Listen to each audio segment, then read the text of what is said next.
morning and welcome everyone to another Haas webinar. Many of you probably realize Haas has two sides to its business.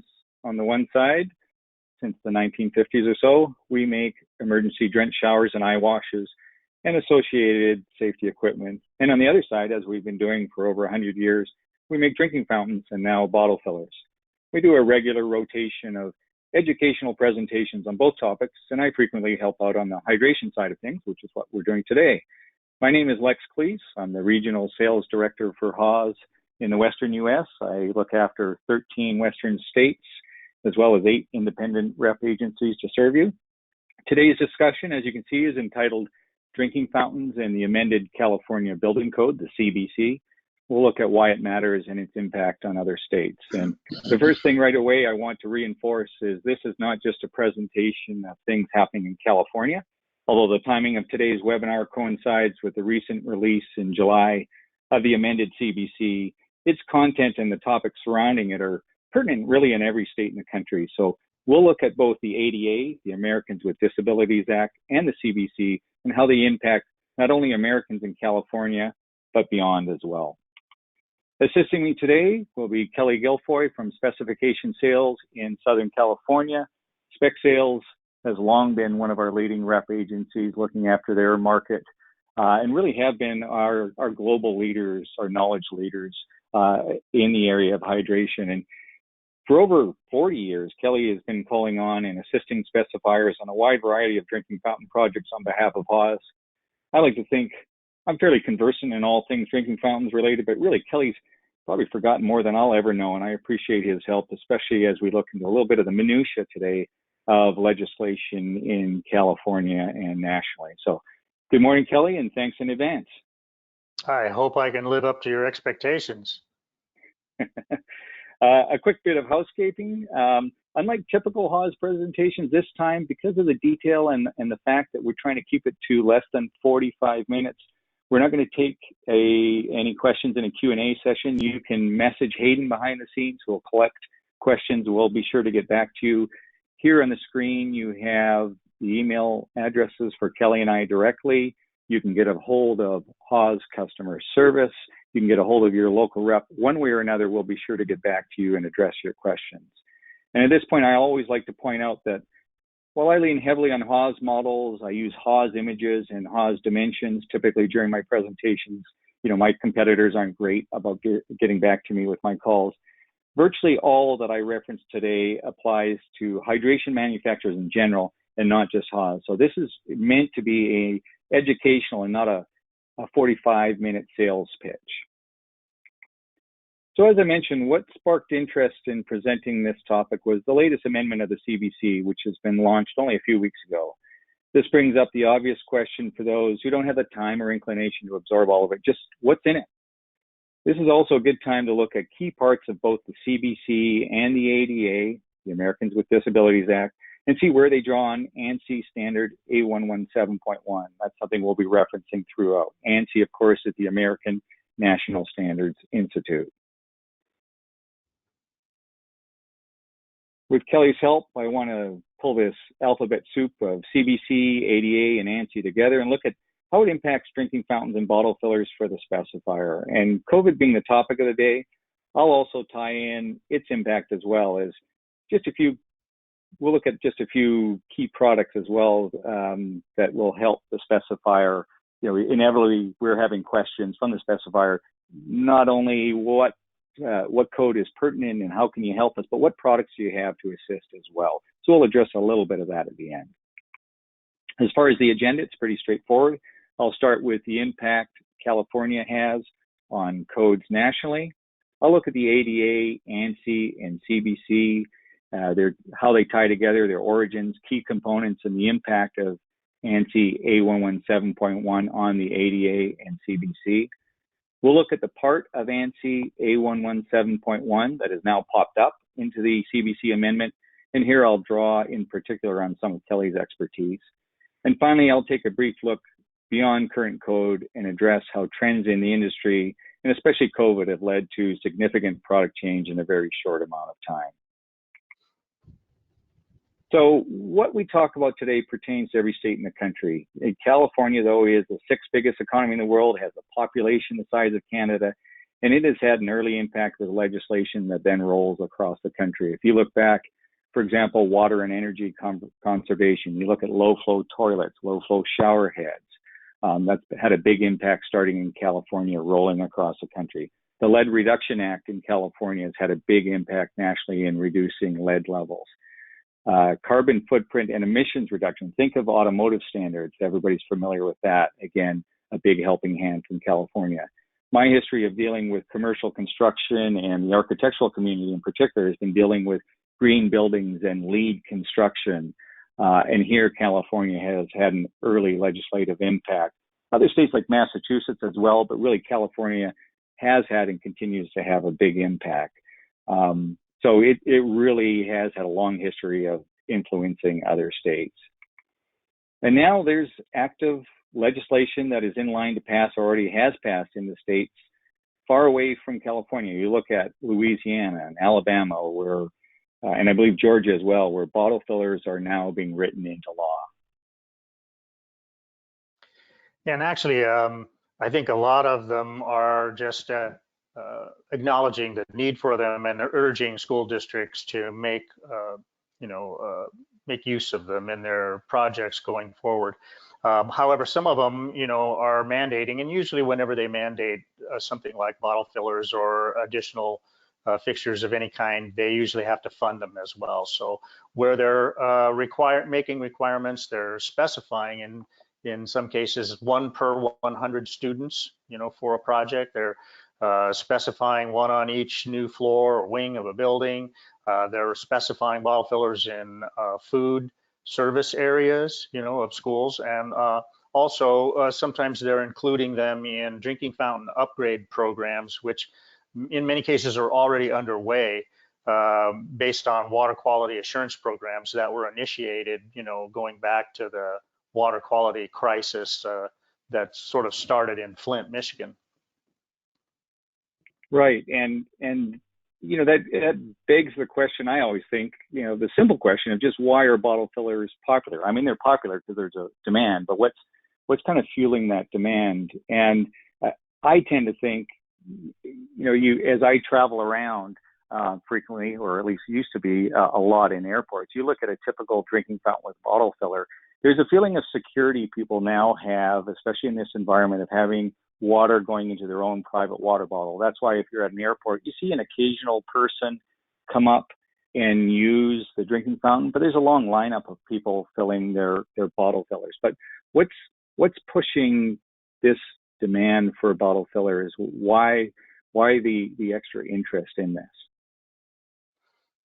Well, I think hydration, proper hydration has come to the forefront in the last decade just based on health issues. And if you look at the National Academies of Sciences, they've been recommending 8-ounce glasses of water a day, which every time I read this, I think to myself how I'm missing the mark considerably.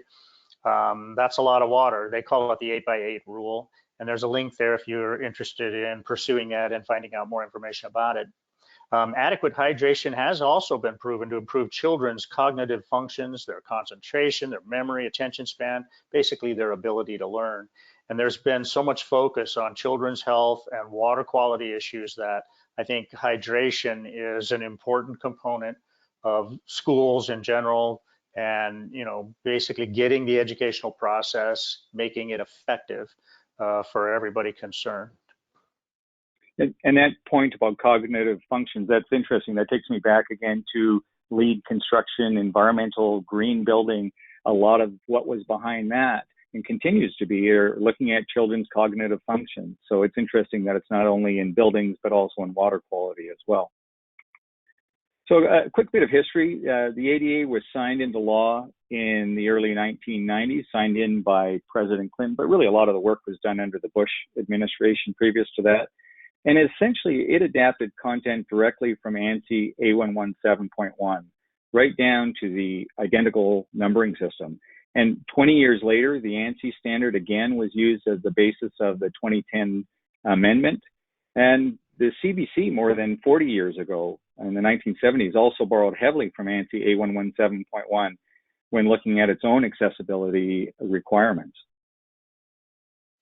Yes, and it's interesting to point out too that if you look at those dates, California again was leading the nation with an accessibility standards of their own enacted into law by legislation before the federal ADA took effect. So California was practicing ADA accessibility long before other states across the country.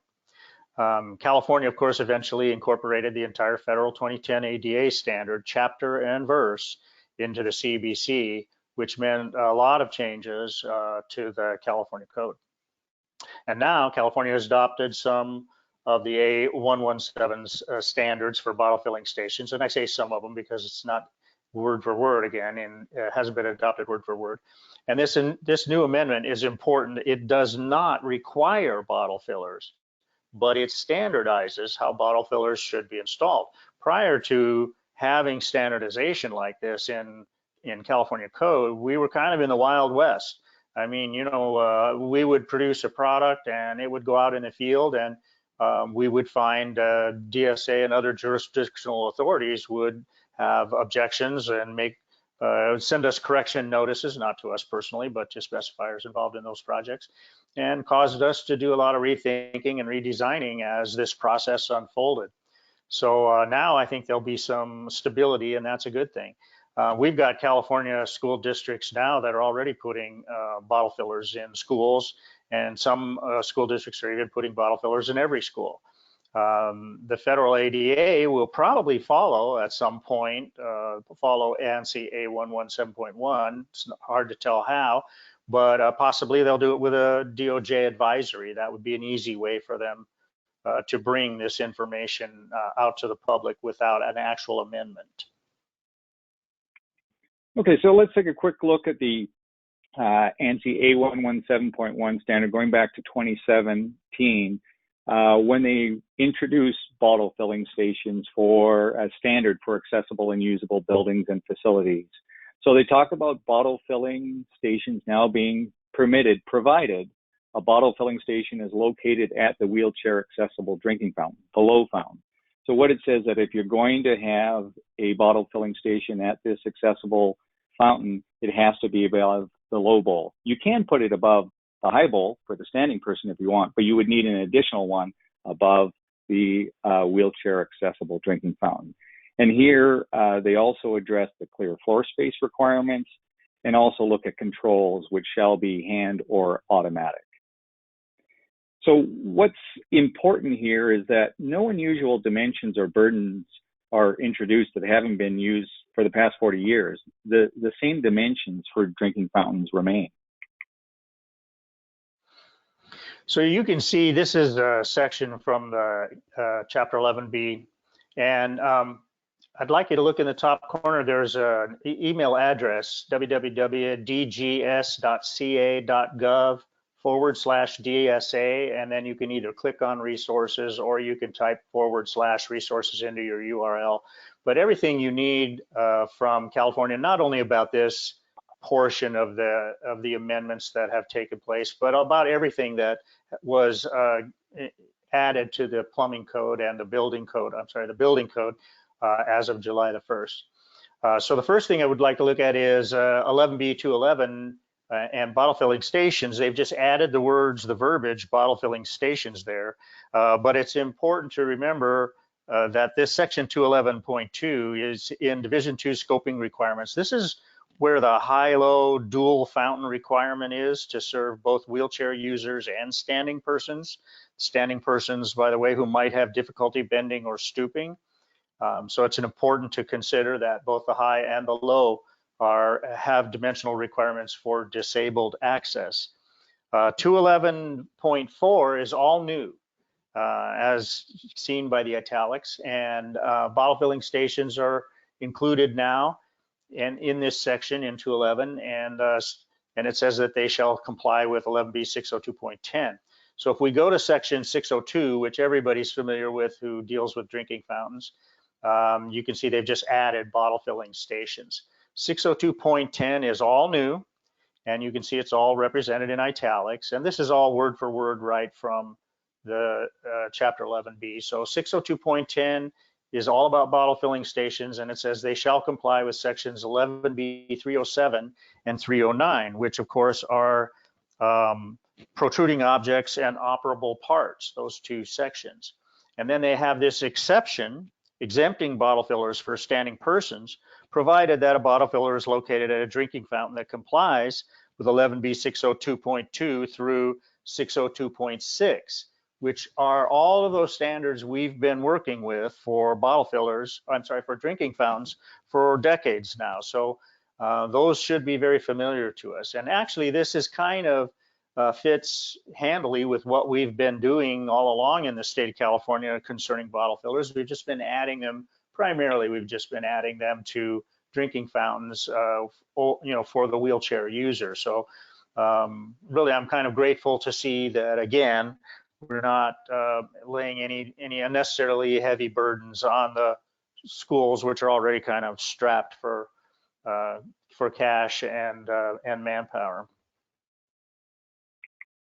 So again, if there's only one bottle filler being provided, then it must be made usable by the disabled. The code addresses clear floor space, as it says, positioned for forward approach and centered on the unit. And here, I always like to point out, in my personal opinion, at times this isn't too clear. Kelly, you and I have dealt quite a bit over the years with issues over alcove dimension because of a confusion over what centered on the unit means. And here it means centered on the wheelchair accessible low bowl is where you are centered on the unit. Often there's a misunderstanding, or often enough misunderstanding, and people are taking centered on the unit as being centered on the middle of the high-low unit. That leads to confusion, redo issues in the field over alcove dimensions. So just be aware, I always like to reiterate again, position for a forward approach and centered on the low unit.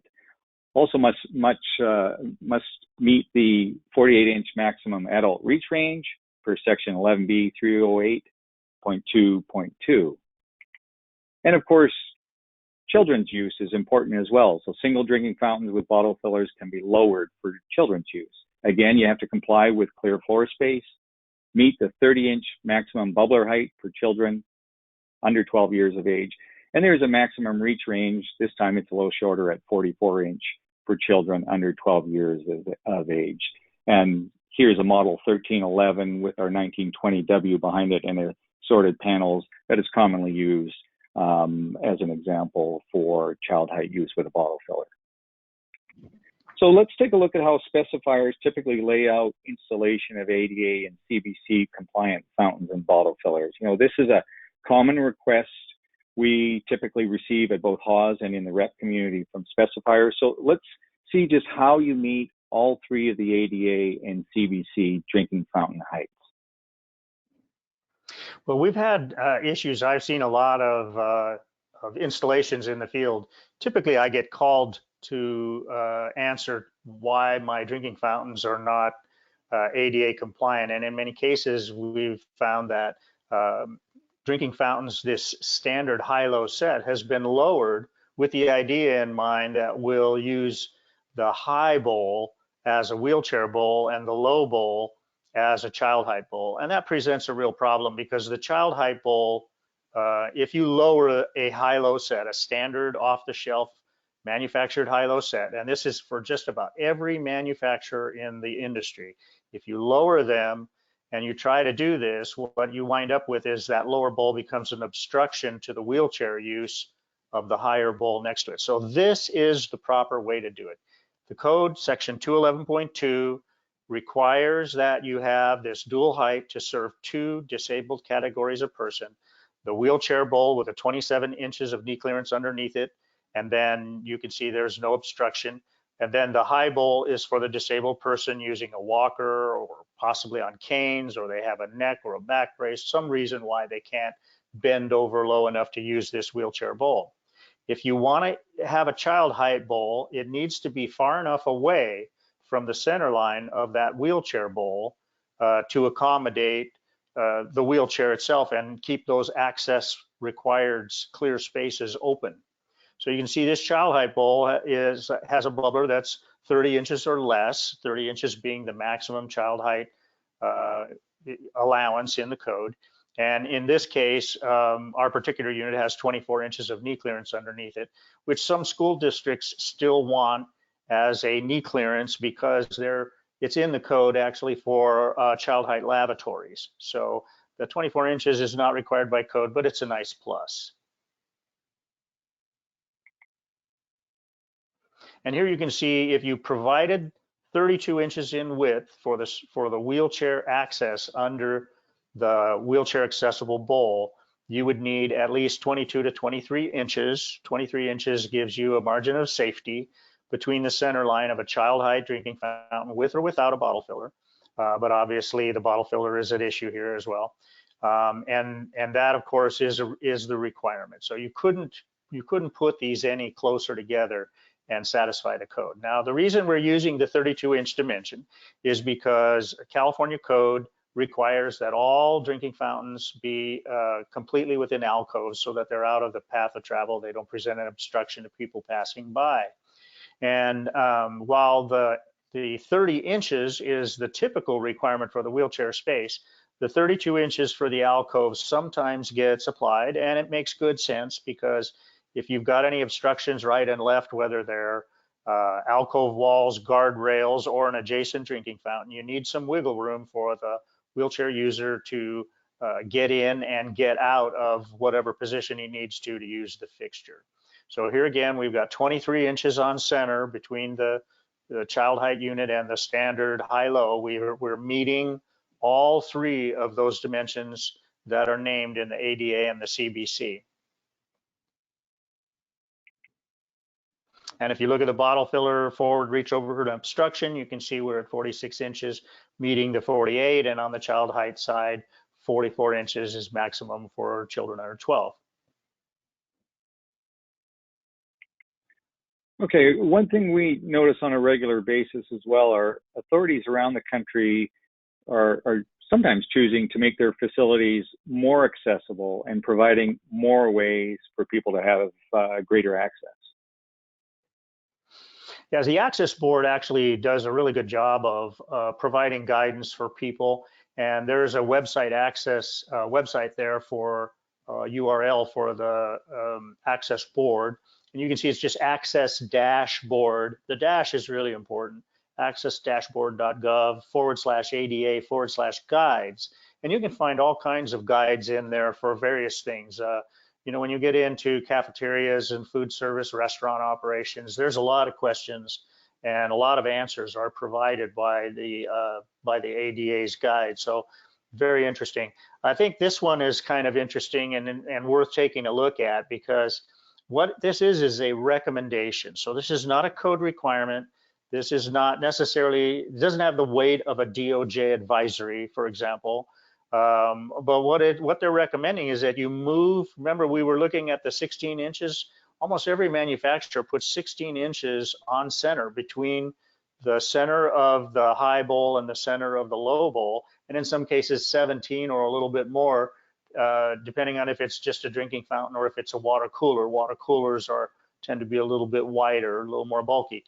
But here they're suggesting that you move the high bowl completely out of the way so that the use of the high bowl does not overlap in any way on the clear floor space and access for the low side, the wheelchair accessible bowl.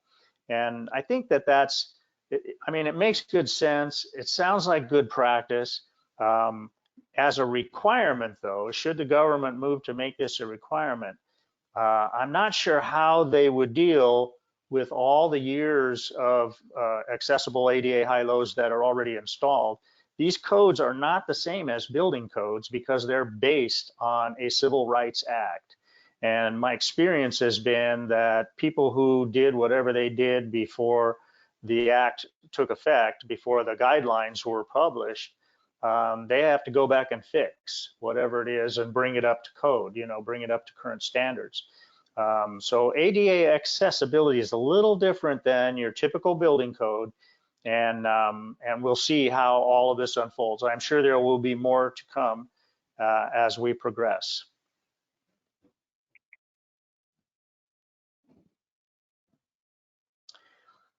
So, and here's another good example. This pertains to CBC section 11B309.4, the operable parts.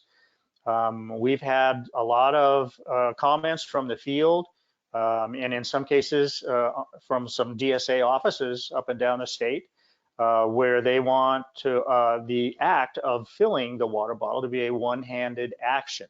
The operable parts section of the standard is typically cited, and while you can get into a big argument about the interpretation of grasping water bottles and all of that, it does make a lot of sense. I can see where it would enhance disabled accessibility. And so Haws, in keeping with their goals of health, safety, and universal access, they offer products and accessories that can increase the accessibility of disabled persons.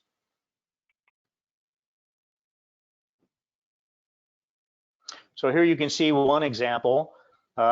This is a bottle stand that can be added as an option. It can actually be retrofitted in the field. You know, if you've already got drinking fountains in the field and you want to retrofit bottle fillers over existing drinking fountains, we can do that. And it simply attaches by loosening the mounting bolts on the drinking fountain, allow it to tilt forward, and then it has slotted holes that engage the mounting bolts. And when you install it, you know, slide it down behind the drinking fountain and bolt it back into place, it provides a level place for the bottle to stand, and provides that additional facilitation to enhance the accessibility of these features of the bottle filler to disabled persons. Great. I knew you would add a lot of detail there, Kelly. Okay, so another area of interest that is addressed in both the CBC and ADA are accessible outdoor fountains, where they are required along what are called accessible paths of travel. So if we use the example of our 3612 outdoor fountain and bottle filler shown here, just as an example, it addresses accessible requirements like clear floor space. And here the intent of many specifiers is get the unit out of the path of travel. You know, you don't want people using the fountain to be taking up space unnecessarily along a pathway. The fairly unique feature on this unit is that all the operating buttons are on one side, the front, as shown here, easily accessible from one side by users, allowing for the unit to comply with clear floor space requirements and get out of the path of travel. So, you know, traditionally before ADA, you would have a drinking fountain, just like that center tower where the bottle filler is. You'd have a drinking fountain on top. Manufacturers like Haws and others, when ADA came out, we tended to grab a off the shelf, so to speak, drinking fountain and mount it at the appropriate height on the arm. That means that you would access the one fountain directly from the forward button, but then to get around to the wheelchair side, you'd have to go all the way around as indicated by the red dot, the operating button on the side. What that means is that your footprint, your concrete or hardscape pad tends to be a little large. Also here, if you look carefully on the front of the 3612, there's a service access panel on the front. Again, allowing it to be tight up against a wall or fence out of the way of the path of travel. So as shown here with this unit with the access panel on the front, you can get it up to 8 inches of a wall or fence. So that's nice and tight, minimizing how much space it's taking up in that accessible path of travel. We have clear floor space on the right for the low wheelchair unit. And then we're inferring a roughly 30 by 30 clear floor space on the left for the standing person with a disability. Think of a walker, typically around 25 inches in dimension. So you've got some space for them to be moving around as well. So what this means is that if you look at the width of this unit, it's already tied up against the wall or fence. We're able to, by having those control buttons on the front, we're able to keep this concrete or hardscape pad to a smaller footprint. It's going to be only around 77 inches here, and that's a lot smaller than what you'll typically find with the button on the outside, as shown in the little red dot on the left side here, where competitor units are typically going to be well over 100 inches. So that's quite a difference, and may be of importance to some of you to keep in mind. So because this unit is modular, you know, in nature, you can swap and switch component parts. It just depends on how it's assembled, right, in the field. So this same model number can be taken out of the box and assembled in this alternate assembly. And what this does is it brings the bottle filler down and it allows a wheelchair user to roll under it. And this provides additional access for the wheelchair user, forward reach, the unit centered on the user. It allows them to use both arms, both hands, as opposed to possibly using a side approach, or if they were forward approaching the taller pedestal mounted bottle filler, they would have to reach forward with both arms if they wanted to use both arms. It allows for one-handed operation. They can place a bottle filler on that level drain assembly on the bottom there and push the button with the other hand. This does require additional space on both sides now. We're going to have 32 by 48 for access to both devices. So it does widen the footprint a little bit, and it widens the hardscape that would be required for accessibility. Okay, thanks, Kelly.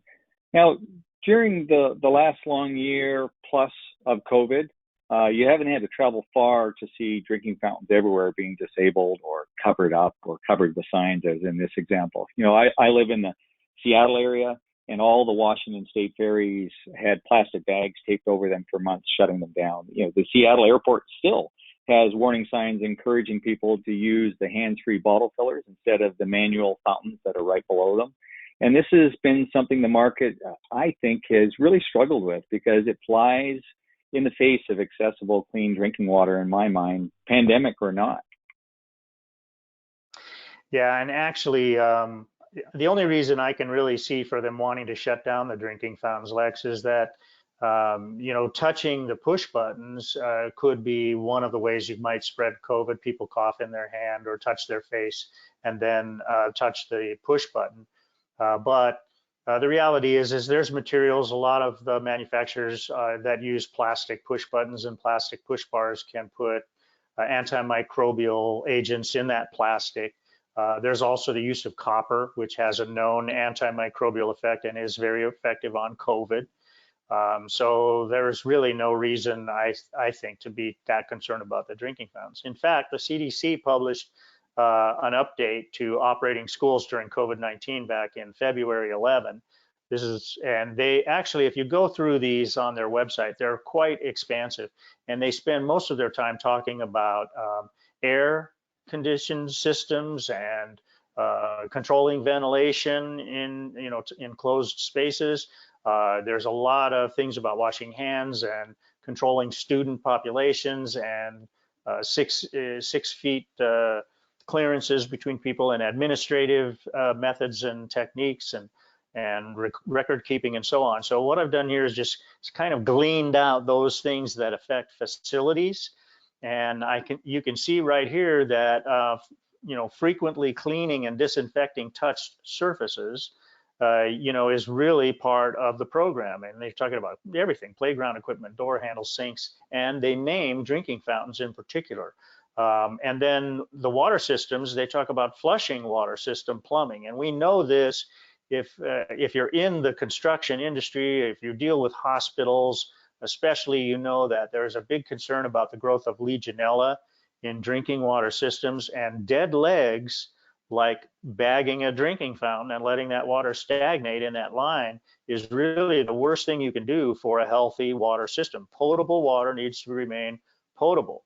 And if you grow bacteria in a dead leg, it doesn't stay there, it swims, and it will start moving about the plumbing system whenever there's no flow, looking for food sources. So flushing the water system is a critical thing, as noted by the CDC. They name drinking fountains as one of those things that needs to be flushed. And I think that frequent use of the drinking fountain is probably the best way to keep it healthy and clean. And then they finish by saying drinking fountains, they just a separate sentence: drinking fountains should be cleaned regularly. This is all word for word from the CDC, not paraphrased in any way. Right. I've been saying for months now during COVID that there's been more changes in hydration this past year, really, year plus, than there has been for at least the past 10 years. The demand for changing features focused on how drinking fountains and bottle fillers are operated has been significant. And COVID really has now taken it over the top. And now we're seeing these trends backed more and more by legislation, as we said, not only in California, but other states, clearly blue states, red states, they're all acting. So we're getting this perfect storm. You've got an existing demand, you've got COVID that's heightening it, and you're getting changing legislation. So again, there's a lot of change in the industry. And during this last storm, as I would call it, the last year and a half, we've at Haws have really evaluated the drinking water trend and have identified two overwhelming needs in the market. Clearly, it's bottle fillers everywhere and hands-free operation where possible. So we've come up with what I call a good, better, best strategy for safe operation of drinking fountains. Now, not everybody can use the best for multiple reasons. Maybe it's a need for electricity for all touchless water coolers or drinking fountains. Maybe there's a question of cost or vandal resistance.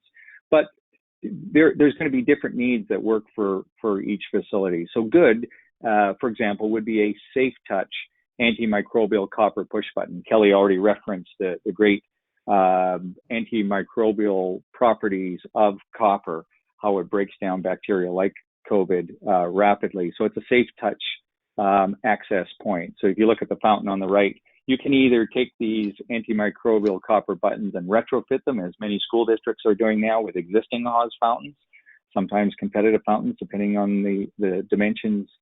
You can also order new product that way. So that may be a popular one, for example, for schools where cost and speed are important. Another way to look at things in this strategy are the large category, the better of electric water coolers, your traditional electric water coolers like the one on the right with a hands-free bottle filler and a manually operated bottle filler. The best category is really skyrocketed during COVID. These are all touchless solutions. Some of them to us are fairly new, all touchless electric water coolers. I'll show you one in a moment, but also touchless fountains, which did exist for Haws and other manufacturers before COVID, but frankly, we didn't sell many of them. There was hardly any demand. We've greatly had to expand our category of all touchless architectural drinking fountains and bottle fillers rapidly during COVID. Huge amount of change in the industry. We also have come up with something that's kind of unique for Haws, or you look at all the existing architectural Haws and other brand fountains and bottle fillers that are perfectly good. No sense tearing them out, throwing them into the landfill. So we have some retrofit kits that apply to almost all of the Haws product line and even some of our competitive manufacturers. So for example, we have some airports in my region in the West that are undergoing some major changes with taking their existing architectural fountains and bottle fillers and using a retrofit to make them hands-free. So a lot of demand. We're seeing this impact of COVID legislation and existing demand for bottle fillers all create this perfect storm as I see it. So as I referenced a moment ago, our Haws 1212 hands-free unit, the SHO, is a all sensor operated ADA water cooler with bottle filler. And this type of product has really peaked over the last 12 to 18 months. Yeah, I think some of the features that are important is this unit automatically purges itself every 24 hours. And that's actually a feature that medical facilities have been interested in, hospitals especially, because you're purging the water system. You're not allowing any water to stagnate more than 24 hours within the fixture itself, or for that matter in the line. It also has energy features, like it is programmed to shut off the refrigeration when nobody's using it, or in darkness when the lights fade, and actually will come back on even in the dark if somebody touches the button or breaks the sensor operation or something like that.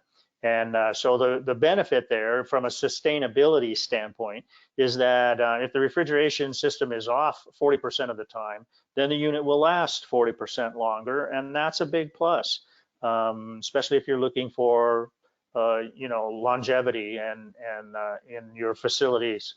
It also has a filter option, It's an optional 3,000 gallon rated drinking water smart filter. It's a smart filter because it tells the system when it's time to get a new filter, but it also cannot be tricked by just uninstalling the filter and putting it back in, as a maintenance person might be want to do in order to stop the signal that it needs to be changed. And there's a URL at the bottom here for the spec pages associated with this water cooler series, because it comes in a variety of variations that you can go to and check them out. Great, Kelly. So in summary, first of all, I'm happy to see that as planned, we came in under time. There's a lot of detail here, but in summary, the combination of, again, of pending code that everybody saw coming and COVID has met with accelerated demand for bottle fillers. There's a non-code related demand for the hands-free or safe operation as well. Again, I see a trend not only for bottle fillers, for hands-free operations. So we've categorized our products in a good, better, best, depending on the project that you've got going. And I think one thing more than anything that's come out with all of this, not just with the change of the amendment in code, but also during COVID, is the only guarantee is more changes are to come. We see the concept of enhanced accessibility is out there. We're not sure what's going to happen with code. There'll be changing demand, changing legislation, and our goal here at Haas is to keep you abreast of all of this. So, Kelly, first of all, I appreciate all of your insight and information. I knew I got it right by inviting you, so thanks in particular with your insight as far as the California perspective. Again, to everybody following us today, you can reach out to us via the chat feature here. We'll be collecting information. Email Kelly or myself directly, get a hold of Haas through our customer service, or get a hold of your local rep for assistance as well. So we encourage the dialogue. So thank you again. Please contact us with any questions, and we look forward to being with you on the next webinar presentation soon. Have a good day, everyone.